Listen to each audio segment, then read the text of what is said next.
You're listening to Garibaldi Red, a Nottingham Forest podcast brought to you by Nottinghamshire Live.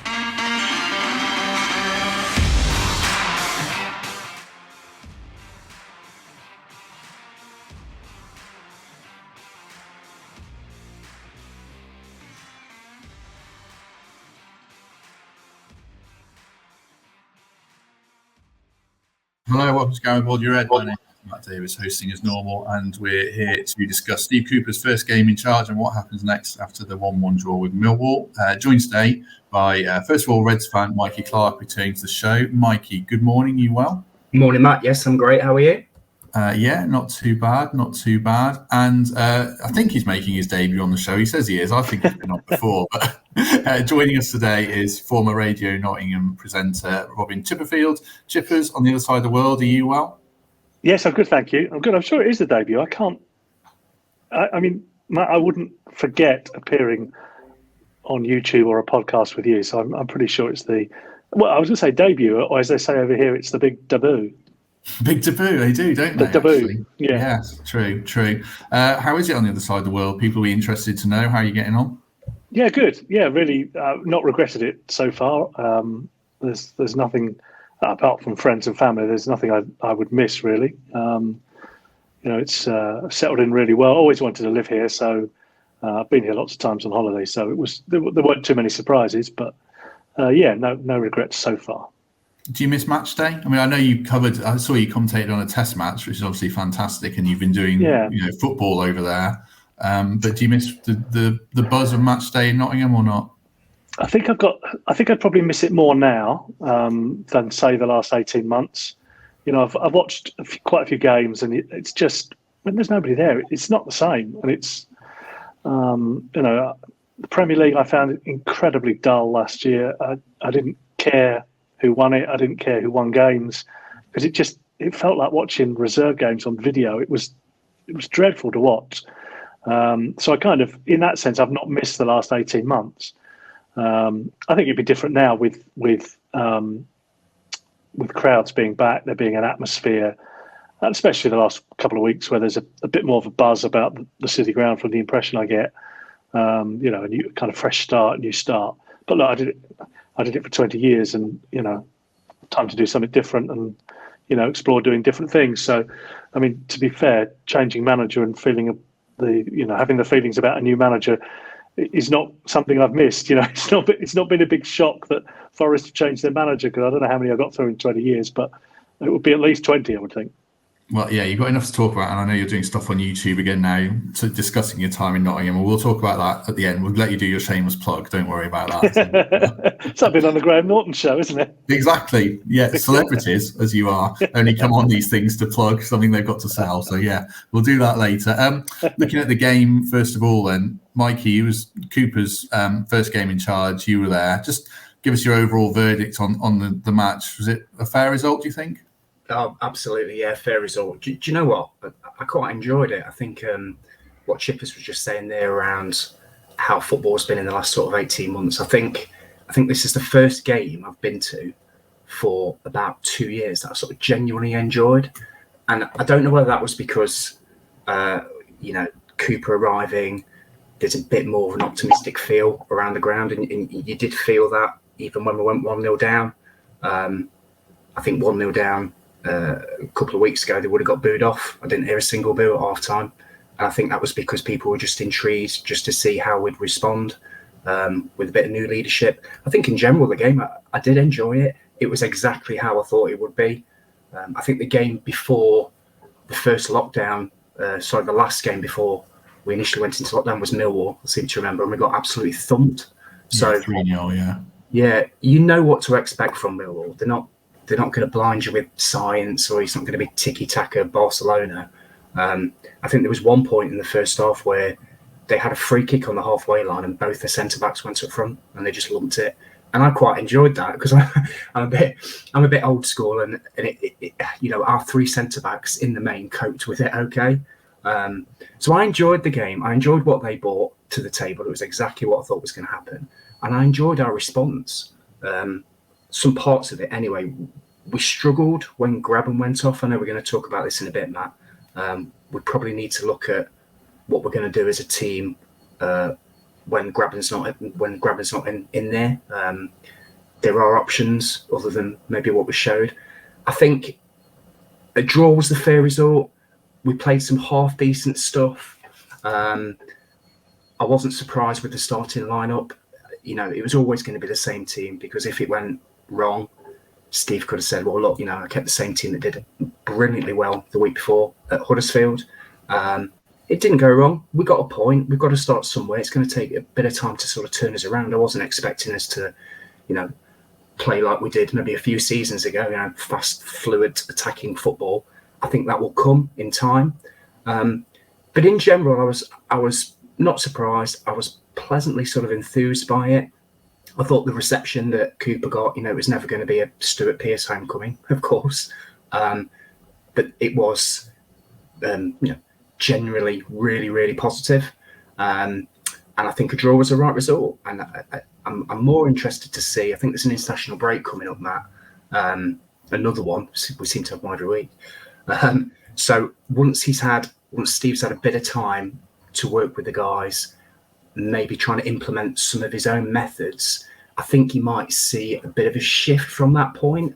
I don't think you're ever going to see it on Saturday, but I was encouraged that we came back and we held on for a point, because let's be honest, a couple of weeks ago we would have lost that probably to a knockdown from a header.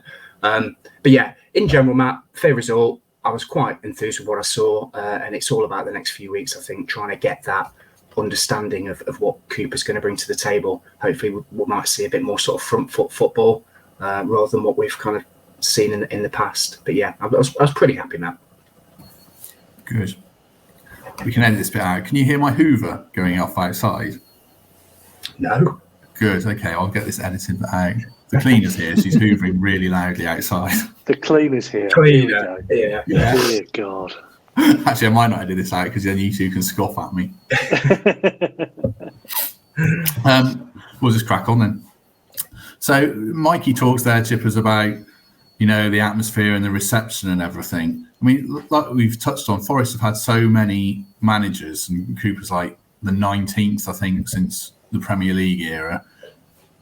In the build to the game, fans are like, oh, he's saying the right stuff. Can he walk the walk? Can he talk the talk? I mean, generally, do you think the club gets a bit jaded and fans get a bit tired of the turnover, and it becomes hard to get re-motivated for another era? I say era because era is a long time by default, but with Forest managers, it's not. I mean, do you think the club just gets a bit tired of it all? I think a lot of supporters do, yeah. I think, but then the thing is, if the worst happens and Cooper loses his first 4 games, those same fans who are tired of the change of manager will call for a change of manager. It's just the way football is these days, and it's it's one of the things I got really tired of is, and I mentioned this on Twitter probably, I'm guessing 2 months ago when Houghton was still in charge, about whether, who was the last manager that Forest had who went through a difficult spell, and when we say difficult spell, it might be 6 matches without a win, and came through the other side of it, managed to turn it around, in inverted commas, because, most managers go through a phase where they don't win for 6 games. And it's not just Forest. I saw this morning when I woke up, one of the headlines on the BBC Sport website was how Mikel Arteta is the new Arsene Wenger. And he may turn out to be. Good luck to him. I don't know him at all. But 2 or 3 weeks ago, he was, they were bottom of the table when he was for the chop, and nobody's got any patience anymore, and nobody has any thought about the medium term, let alone the long term. And that's, in the last couple of years, that really that got to me covering Forest, and generally in football itself. Give somebody a chance. If Steve Cooper struggles this season, then give him next season. And I can imagine that by Christmas, if Forest are still in the bottom 3, there'll be some supporters who are calling for him to go. It doesn't work. It just doesn't work. And I just think, the majority of fans realise that now. But I still think there's a section that, if they lose a game, the manager has to go. And you don't get anywhere fast doing that. Which managers do you think Forest pulled the trigger on too soon? Or was there any that you thought that, actually it was right to get rid of them? I mean, fans would say, and I would say, Houghton was right to get rid of Houghton. It was an absolute disaster zone. What about in your experience when you were here? Did you think, oh, they made a rick there, and you would have stuck with? O'Driscoll, to start with, because I felt they were really onto something there, and that felt like the slow building of a club had started, and everybody realised it was going to take time, and then bang, he was suddenly gone. Paradoxically, there were other managers who 6 weeks in you thought, this isn't going to work. Steve McLaren, for example, that just it didn't feel right, and strangely, that felt the right thing that needed to happen because it just wasn't going to work. Now it might be, I'm arguing against myself here, it might be 6 months in that he'd suddenly pick up results, but all the things you were hearing was just like, no, this needs to change because it's just not working. Quickly that he was in the wrong place at the wrong time. Who else? Well, Karanka went, I think, too early, but there was obviously a breakdown in communication. There were things that happen off the pitch that you don't know about necessarily, or you don't know all the details about. And on the face of it, Forest should have stuck with Karanka, but obviously there was a breakdown in communications or breakdown in the relationship off the pitch, which seemed to make his position untenable by the end of it. But football-wise, in what he was building and where Forest were going, it felt like it was right to stick with him. There are quite a few I might have stuck with a bit longer. Even the likes of Mark Warburton, somebody I didn't massively get on with at all. And I realised at the time, just after Christmas, they were really struggling, Forest. But I might have just given him 2 or 3 weeks more. There's no patience to get through that spell of dodgy results. And I always think I even thought with Houghton, 2 or 3 more weeks. This was around the time of, if he loses the derby match, he's going. And at that time, I'm thinking, well, I'd probably give him till the next international break because of his CV. That suggests that he's a good manager and he knows what he's doing. He's got the experience to fall back on. Now, you're obviously much closer to it than I am these days, but it felt like in the end, it wasn't going to work, so he had to go. But there have been quite a few where I've thought another 2 or 3 games, another 2 or 3 weeks, just to see if it works. It might not have done, but for some of them, I felt they deserved that opportunity. Warburton was one, Karanka another. What Chipper said there about O'Driscoll was interesting, Mikey, about the start of building a club. And I'm kind of hoping that that's where Forest are now with Cooper and Dane Murphy and, joined up thinking finally. Cooper spoke about the academy and the importance of that. What was your take on Cooper's appointment? I mean, I think you were more of a Wilder man initially, but do you see the logic and the long-term hope here, if anything's long-term with Forest? I do, yeah. I mean, I've had a bit of time to sort of digest it and understand the sort of thinking behind it. It does make a lot of sense. I think Chipper's made a great point there, and you touched on it, Matt, around O'Driscoll. And I think we're all at that game when we beat Leeds, was it 4-2, and then they pulled the trigger with him 1 point outside, the playoffs. I've never really understood that. And it does feel like there's sort of similar traits here. People talk about sort of chasing the golden ticket and getting into the Premier League. And I could kind of understand the lack of patience at clubs if we were one of those yo-yo clubs, something like a West Brom, for example. They're up one season, then down, then up, then down. They know they can do it. They have a track record of doing it in the last 20 years. So it almost feels as if when they think it needs freshening up, logic tells you that they've made correct decisions because it's kind of got them up. The decisions they made maybe when they're in the Premier League need looking at, like Big Sam, people like that. But I could kind of understand that. But with Forest, we've been out the top flight for over 2 decades. So chopping and changing even now just feels bizarre. We're not close to it at all. In fact, I think if you would poll any football fan, not even Forest fans, and say, what's Forest's next realistic move? Is it up or down? Be interesting to see that, because not even looking at the table, the last, other than that one season under Sabri where we we found a formula to sort of hit teams on the counter-attack, even at home, we've pretty much struggled. We nearly went down under Warburton that time. We really struggled last season. We're in the bottom 3 again this season. So is the next logical step for us down? I don't know. So it kind of all goes back to the thinking of what we've tried in the last 20 years hasn't worked. So Chippers is right. We've got to stick with somebody. We've got to understand a bit of end-to-end thinking, get the right man in place.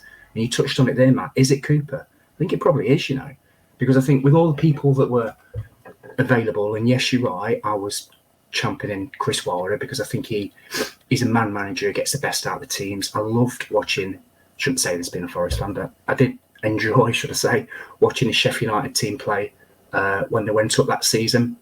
And the first season in the Premier League, they took a lot of teams by surprise. It was quite innovative thinking with his overlapping centre-backs.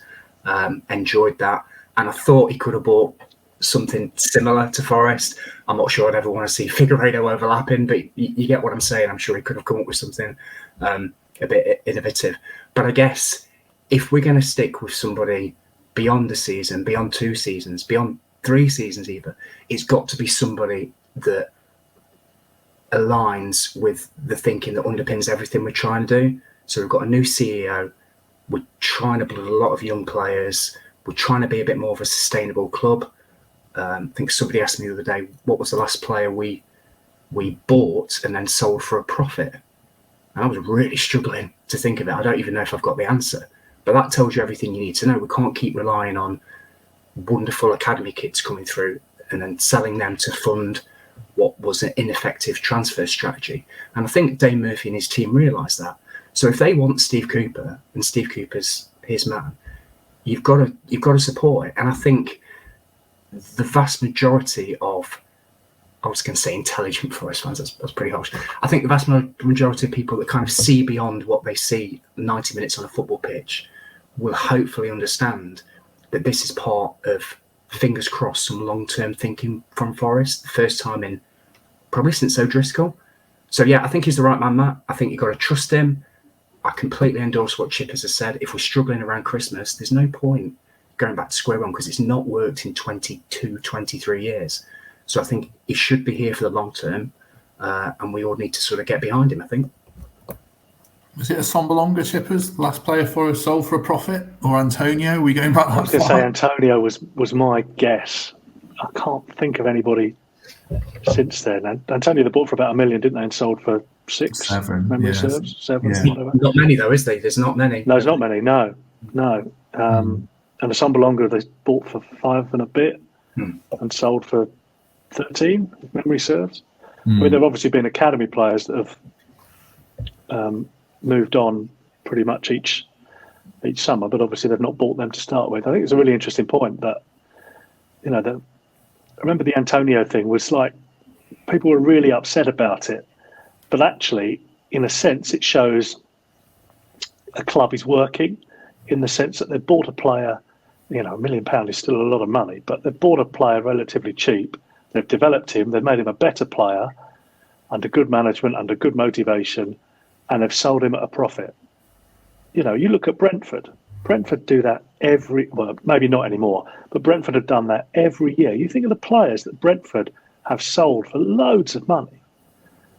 Your Scott Hogans, people like that you easily forget about. Players leave Brentford for a lot of money, extraordinary amount of money, a lot of the time, and many of them, that's it. They don't do much else because they're in that Brentford system and they fit the Brentford system. They catch the eyes of bigger clubs. They sell them for a load of money and it just feeds the system. And I would imagine, I haven't looked at it, but I would imagine Brentford make a very handy profit every year.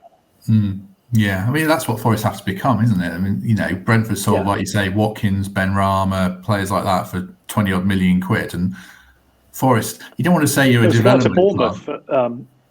Most people won't have heard of him. Mepham that went to Bournemouth for, I think, £15 million. Yeah.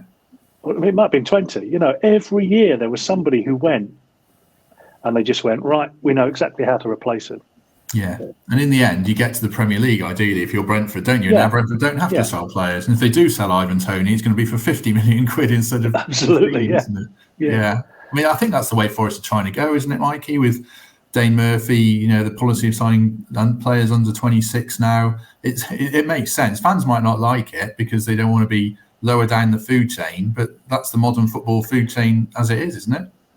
Yeah, totally agree. I think you've hit the nail on the head. I think what we need to be sort of mindful of as well is not every addition is going to work or hit the ground running. So I'll give you an example. This Paraguayan guy that I can't pronounce his name, is it Ajeda or something that we've got? He could be the next biggest thing since sliced bread, you don't know. Or he could really struggle to settle in and he could disappear like a lot of players disappeared. But again, like I said before, the thought process, as you touched on there, that's what we need to be doing. Buying players for that have potentially a higher ceiling than what we'd had before. Can we improve them? Have we got the right coach to improve players now? I'd argue we probably have. We maybe didn't a few weeks ago.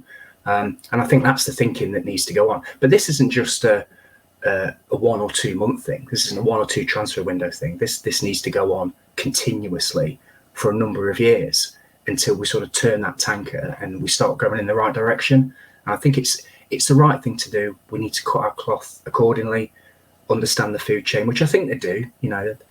Far brighter people than me work there, I'm sure. So if we can see it, I'm sure they can as well. We've got an owner that pumps in a ridiculous amount of money, and we are in some ways lucky to have somebody like that. If you look what's going off up the road in A52 at the moment, that could be us. It isn't, thankfully. But there'll come a time where you won't want to put all that money in, and he'll want to see some returns on investment. So whether that is a more successful football team that is playing in the higher echelons of the country, or whether that's just a sustainable model like Chippers was saying, that does a relatively solid turnover and, isn't forced to sell their best young players all the time just to be able to sort of cut even. And I think that's where we need to go to. But this is, like I said, this is a long-term thing. This won't happen in 5 minutes. And you might not see it on the pitch for a while yet either, because players will need time to bed in and to try and understand what Cooper wants to do, as we all want to understand that as well. But I think it's an exciting time for Forest. I think I'd rather us do this and build slowly and everybody buy into what we're trying to do as a football club that are, representing our city, than to just sort of chuck the dice up in the air, hope it lands on 6-6, which is kind of what we've been doing for the last 20 years. Sometimes it lands on a 6 and a 5 and you get Lamucci that gets really close, or sometimes it doesn't. The majority of the times it doesn't. So I'm really enthused by what we're doing, Matt, I think. One of the things you said right at the start was you actually enjoyed the game for the first time in 2 years, and Cooper was at great pains, Mikey, to say on Thursday during his press conference about the style of football and the identity and how he wants to play. I think he's picked up, or he's been briefed on the kind of misgivings about people around the style of play coming into the club. What was it like on Saturday? Did you sense some kind of plan and some kind of entertainment factor coming in down the line? I don't want to be overly critical. I don't know. I think it was too early. And I think a lot of that was down to the opposition. I mentioned at the start, 5 minutes gone, the lump in the centre-backs forward and chucking it in there. You have to deal with that, and that's tough. And I think every time Ryan Leonard got a throw in down the right-hand side near me, again, same thing happened. Long throws into the box. Matt Smith was winning everything. So it took us a while just to try and get the ball on the floor and try and pass it. And when we did, Graben had a great chance to score, which was saved. And then obviously they take the lead and we come back. But it was just one of them games where you knew what it was going to be. It was going to be a battle. It was going to be hard. There were sort of 5 or 10 minute periods where it became a bit of a basketball match, which I think kind of suited us because the ball was on the floor. Johnson was getting more of the ball, turning and running on the half turn.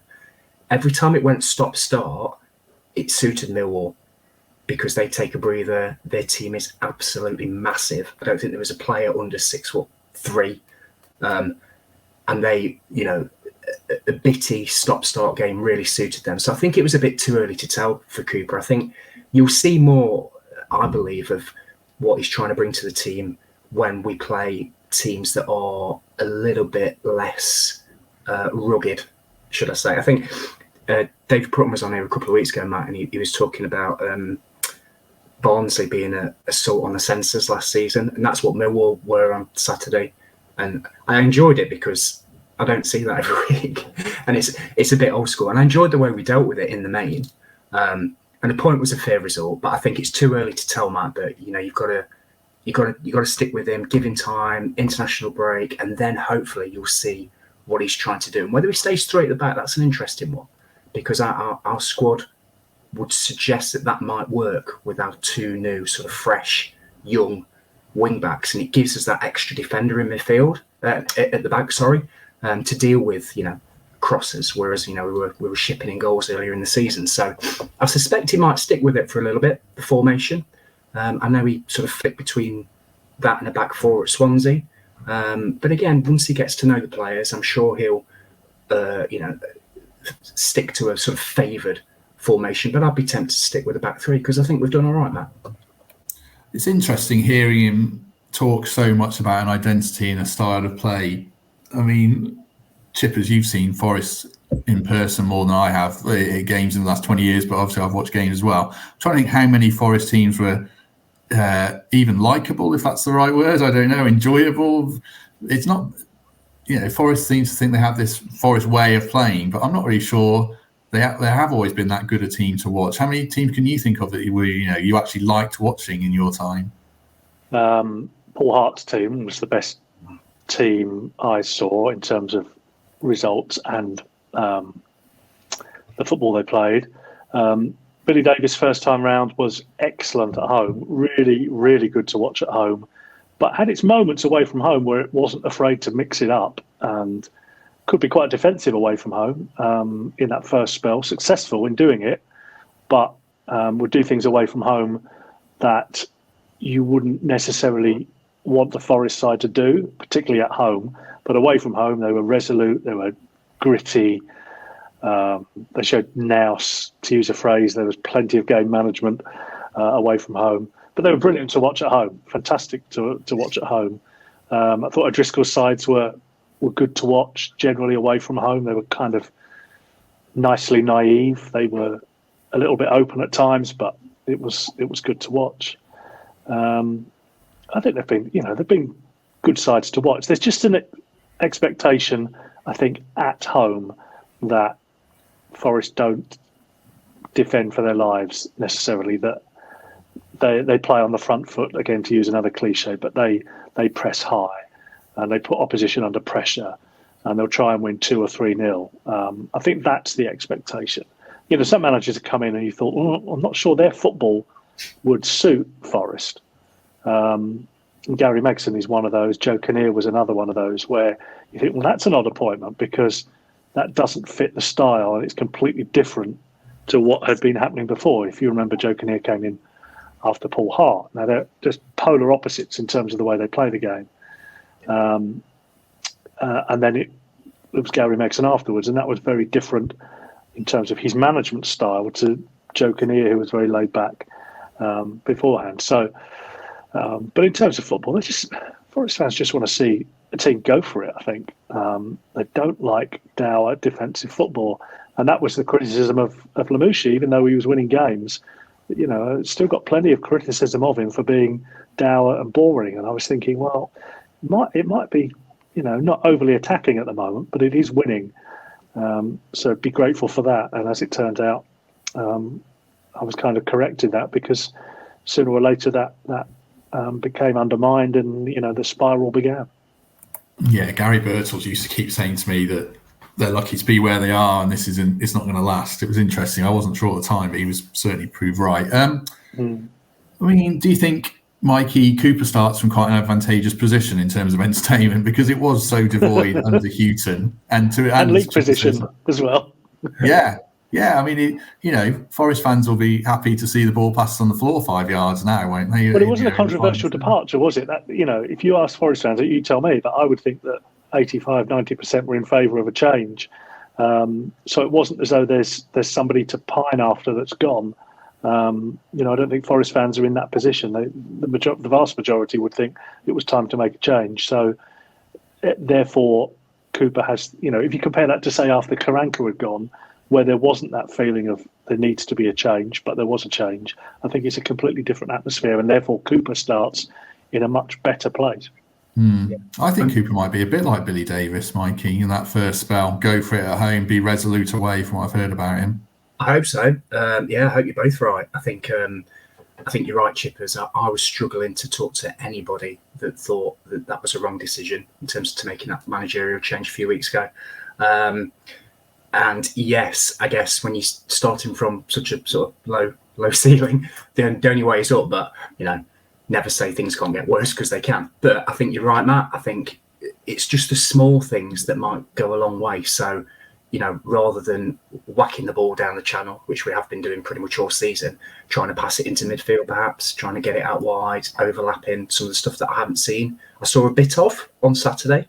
So I think you're right, and it will take, like I said before, it's going to take a little bit of time, but I'm really hoping that we do play a bit more, as Chipper said, front foot football. I kind of hark back to a cup game, and I think it was the first time I came on here, Matt. It was after we got stuffed 5-1 at Swansea. You remember that game? Oh, that was disgraceful, that performance. Yeah, and I wasn't very happy, and I had a rant for 10 minutes. But do you know what? It's kind of flipped now, because that was Cooper's, I wouldn't say reserve side, but you could see what he was trying to do. It filtered all the way through to his squad players. So the guys that came in, I think they made sort of 6, 7, 8 changes. They all still played in the same way. So crosses into the box. I think we got the ball wide one point, and there was literally one person in the box. They got it wide, and there was 5 or 6. So he was there for a couple of years, and I think it showed on the Swansea, sort of the way they play. Certainly at home, keep the ball, possession. Don't be afraid to get players in the box. I'd just like to see a bit of that, to be honest, because. But also Swansea have played that way largely with some tinkering. They've played that way for 15 years. If you go right back to the Brendan Rodgers era, Paulo Sousa, other managers they've had, they've all those managers or head coaches have had to come in to fit the Swansea system. And it's what Forest haven't done. They've gone from chopped and changed from one methodology to the other, and therefore you end up with different players that suit different. The Swansea way has worked because they've had managers that have done the same thing, who've bought players who all do the same thing, who have a reserve side that does exactly the same thing. It's not rocket surgery. It's not. You're absolutely right. And whatever happens with Cooper, whether he's here for 6 months or 6 years, I'd like to see that imprint on Forest. So when Cooper does leave, and basically all managers get sacked, don't they? Even the great ones. When he does leave, his imprint of what we're trying to do needs to be sustained within Forest. So like you said, Chippers, the next person needs to come in and do the same thing, rather than having a mismatch of sort of styles and ways of playing. So I'm more positive than I was, Matt, because I was kind of championing Wilder, but I get the thought process behind it. And if he's Dane's man, I thought his media comments the other week were interesting, but in a positive way. I think the proof will be in the pudding, and I think when we watch the team for the next couple of months, I would really like to think that we will play a bit more sort of progressive football, even if that's sort of 3 at the back, because that doesn't have to be a defensive formation. I mean, you look at Sheffield United the other year, like I said, some of the best teams in the world play that formation and then still are able to overload those attacking areas. So if that's what we're going to do, let's do it. So yes, I'm positive. Hope that's coming across a bit more than the 5-1 when we got stuff the other year. One of the things that they'll need to be successful, and pretty much any team needs to be successful, is a focal point, a number 9. And unless you play a false 9 and you're very, very good, which might be a suggestion for Forest, but generally they need Graben or Taylor to do the business. I mean, Mikey, Graben went off on Saturday, and I think it's fair to say that the consensus was Taylor struggles again. Do you see trouble ahead there if Graben's out for a while? Yeah, and I think this has been spoken about as well. One of the disappointments of the last transfer window was that we didn't strengthen in that area. I don't know much about Xande Silva. I believe he's more sort of a wide player that cuts inside rather than an out-and-out sort of number 9. And the problem you've got here is the same problem we had under Lamucci. If Graben's not fit, what options do we have? So, Lyle Taylor came in on Saturday and struggled.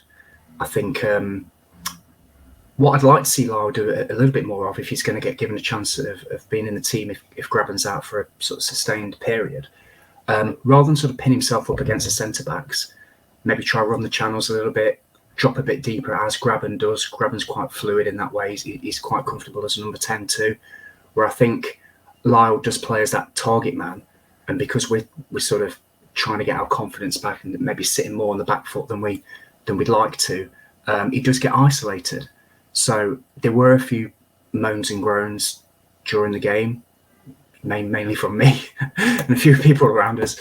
I'm not sure that's the way forward, if I'm honest. I think if Graben's going to be out, I think we need to try and do something a little bit different. So I know they've been trying Alex Mighton in that sort of number 10 position, and Brennan Johnson has played up front before. So I'm wondering whether, certainly I think the next game's Birmingham away, and they're 2 centre-backs. Is it Harley Dean? Is it Morrison, the other one?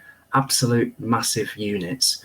I'd question why we'd need to play Taylor, for example, if Graben's out, because he struggled against, I think it was Ballard, and I can't remember who the centre-back was for Millwall.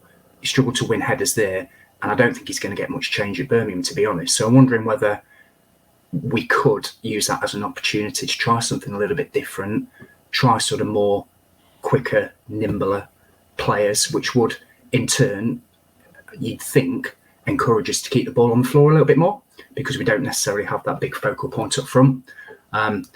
You're hoping that Graben's not out for a long period, if it's just a week or two.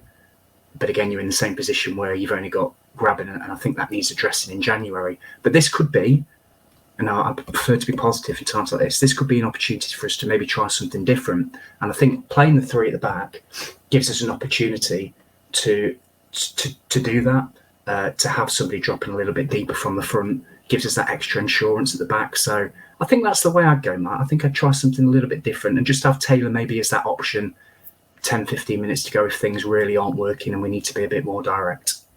Yeah, Birmingham play 3 at the back, and they had 2 defenders out on Saturday. So yeah, I'd rather see maybe Johnson as a 9, as you say, and then 2 wingers around and do something a bit different.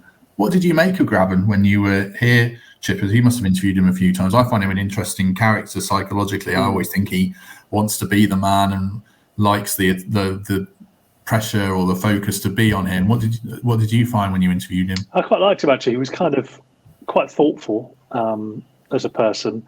I think he has to be, and I think Aitor Karanka recognised this and worked this. I think he has to be the main man, if you like,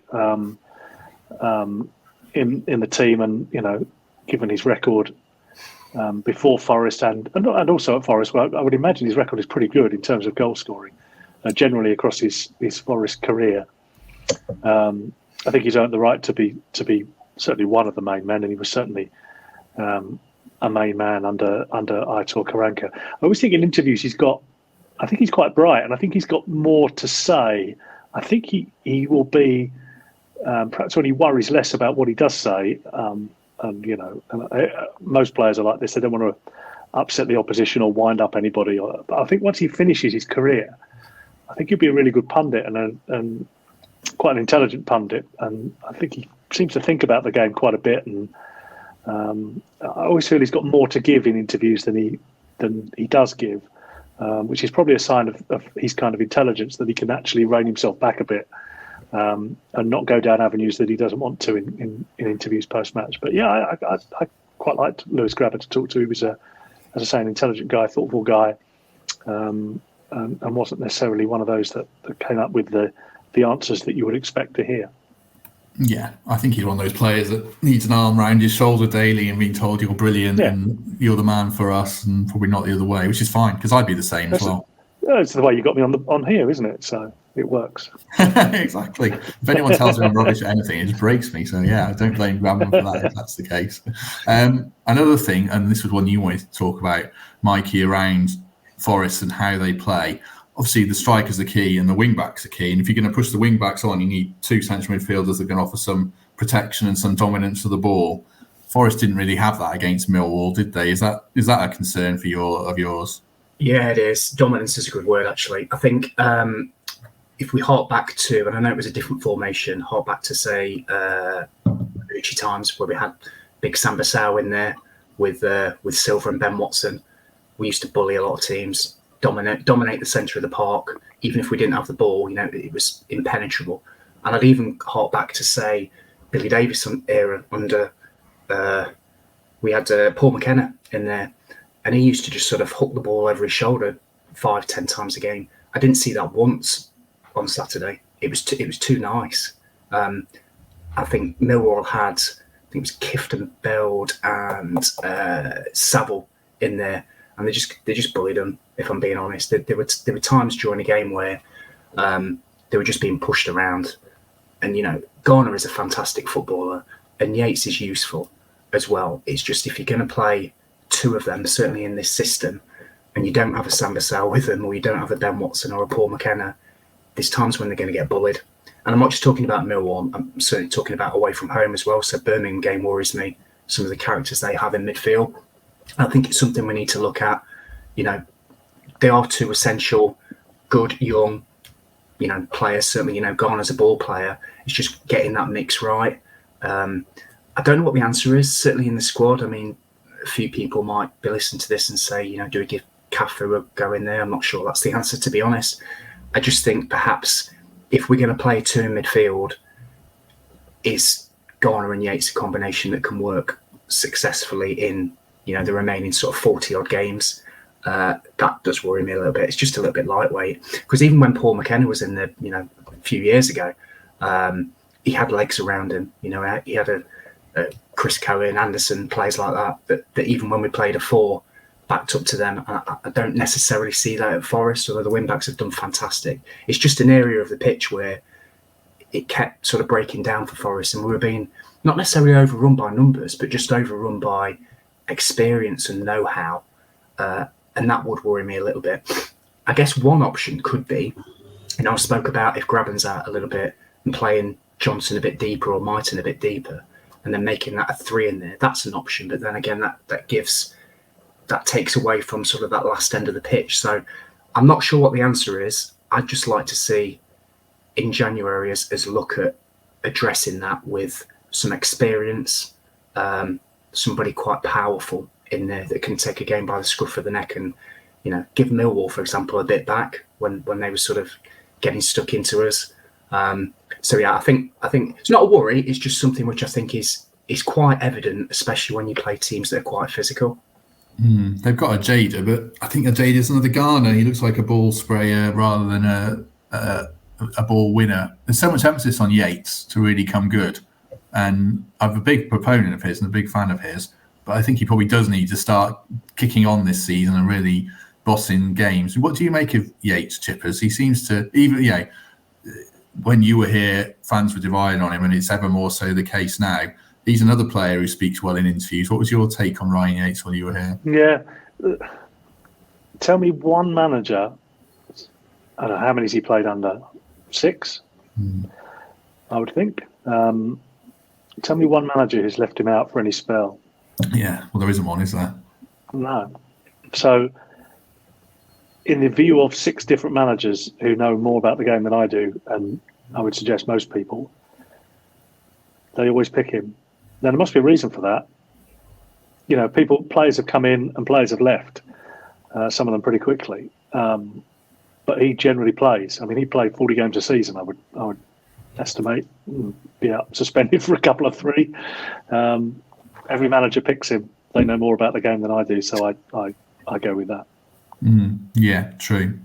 He's obviously trusted, isn't he? I mean, Darren Fletcher was on here saying that you could see when there was no crowds in that all the instructions went through Yates.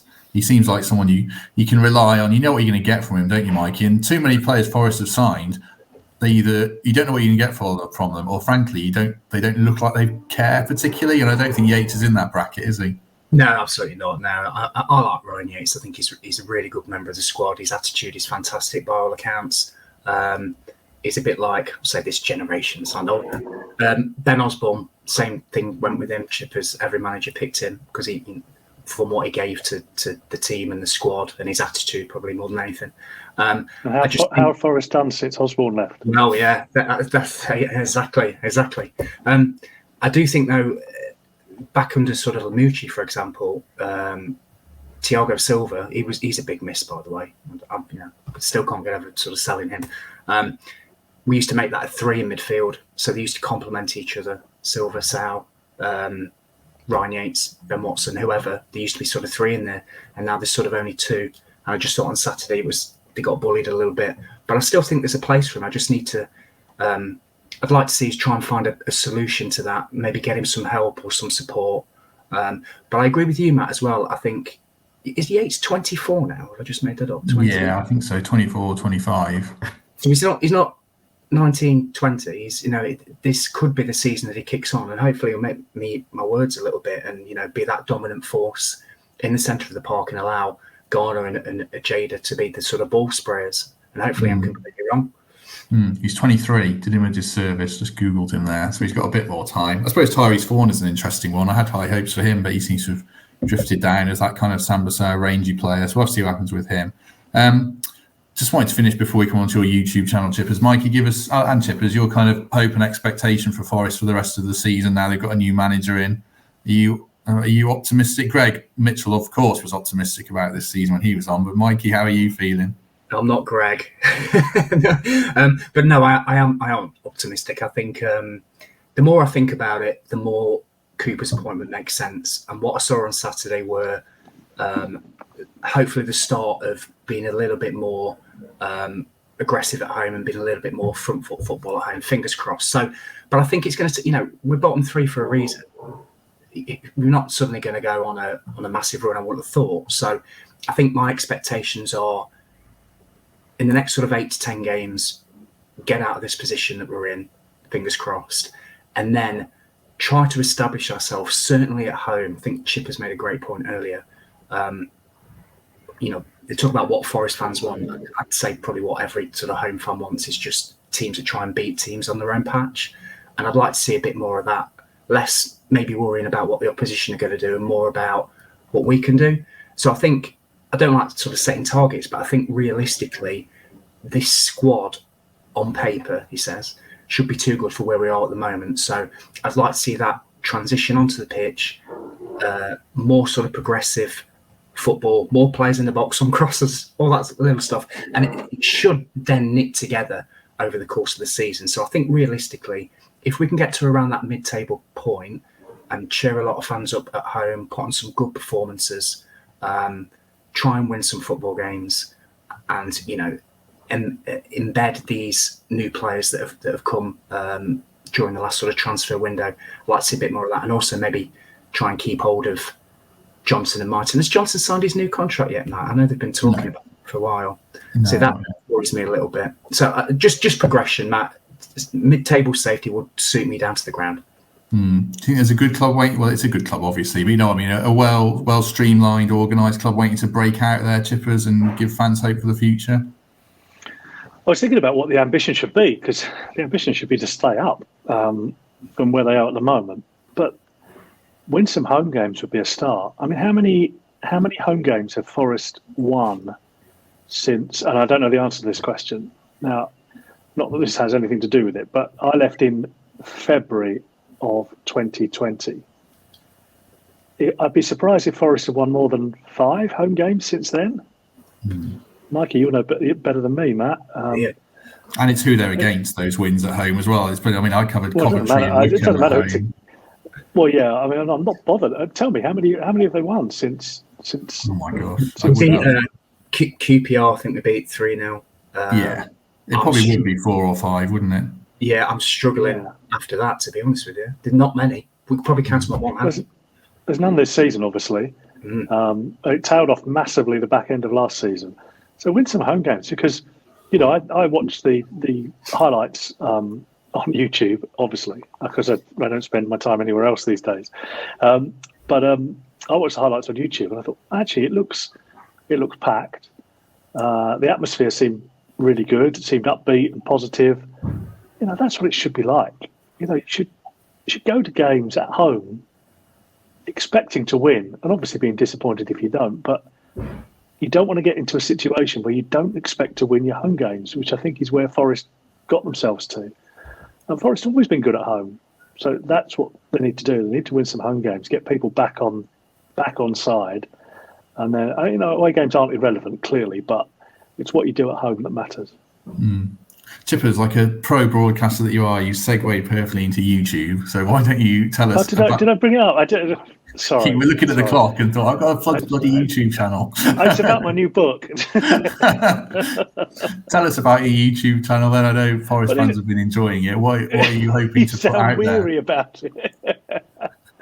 No, basically, I don't know if you know, but I've been in lockdown in Sydney for 3 months now because of this bloody virus that won't go away, but hopefully finally is going away.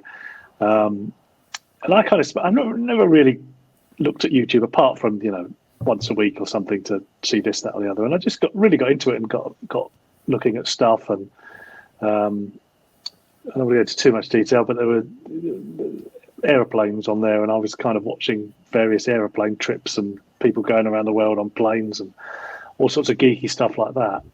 And I suddenly started looking at these videos, and these aviation geeks have got like 250,000 people following them on YouTube, and I started looking into it in various bits and pieces. And I started doing this blog last year.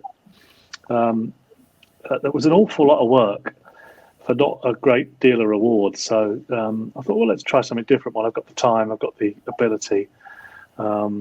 It said, if you wanted to start a YouTube channel, get into a niche, come up with a niche that you have expertise in. So I couldn't think of anything. But then thought about Forest and, what I've done for my career. And I thought, well, if it works, great. If it doesn't, I'll close it down and we'll move on, and I'll have killed some time in lockdown. And that's kind of where we are at the moment, really. So, but it seems to have started really well. People seem quite enthused by it. I've had some good guests on, David Johnson. There's been good value in the last week or so. Got some people lined up over the next few weeks, which I'm really excited about. Actually, people I've not spoken to for a little while. So I don't want to say too much because they're not in the can yet, but hopefully they will be over the next few days, and we'll roll those out over the coming weeks. Yeah, don't do what I do on here and say, we're going to be joined by X, Y, and Z next week, and you get a WhatsApp a couple of days later saying, I can't do it, sorry. And then I've learned my lesson, you see. I from trying to organise guests to come on the radio, until they're, in front of you, then don't advertise the fact that they're coming up. So I won't do that. But there's the one is in the can with Martin Fisher, who's Match of the Day commentator, but used to commentate on Forest years ago. So he's this week's guest, and I'll give you a little bit of an exclusive there. He might not be too bothered, but there we are. But he, as I say, commentates on Match of the Day, but commentated on Forest in Cloughie's time and Frank Clark's time. He's a good guy. He's got loads of good stories about covering Forest in those days and how different it was. So that'll be out back end of this week. So what's the name of it? The YouTube channel? Sport Chippers. Oh, imaginative, huh? I'll drop it in the comments. It took me ages to think of it, Matt. You know what it's like. What are your plans for the future before we go? Obviously, you're a broadcaster. You want to keep broadcasting. Is it just as commentating in Australia and whatever's going on? Yeah, I've kind of freelanced around a bit. So I've done some commentary on A-League games over here on the telly, which is not something I'd ever done in the UK before, and some W League, Women's League games over here as well for the ABC and Fox, which is the equivalent of Sky.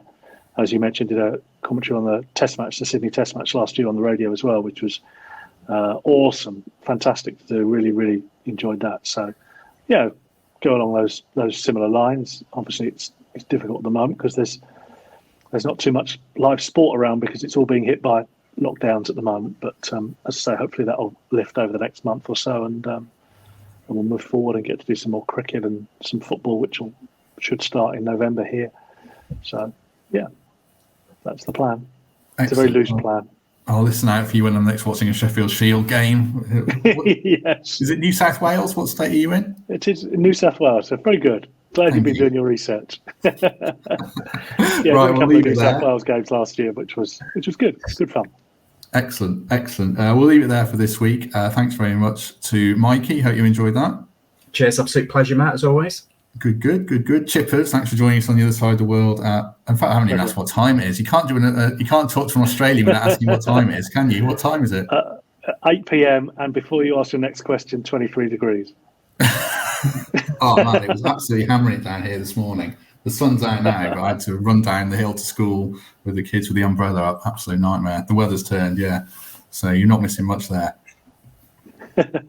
Yeah, the weather is not something I miss generally. But yeah. No, I'm sure not. Right, we shall be back probably on Thursday, but I haven't even planned an episode for that. So we might be back on Thursday after the Birmingham game. Otherwise, we'll be back this time next week. So do join us then. And of course, do like and subscribe to the Premier Nottingham Forest related YouTube channel. You've already got more subscribers than us, Chippers. And yours, Matt, as well. You've already overtaken us. It's outrageous. Right, thanks very much, everyone. And cheers, Mikey. Cheers, Matt. Thank you for listening to Garibaldi Red, a Nottingham Forest podcast. If you enjoyed today's episode, then please let us know. We love hearing your feedback. We'll be back soon with another episode. Thanks for listening.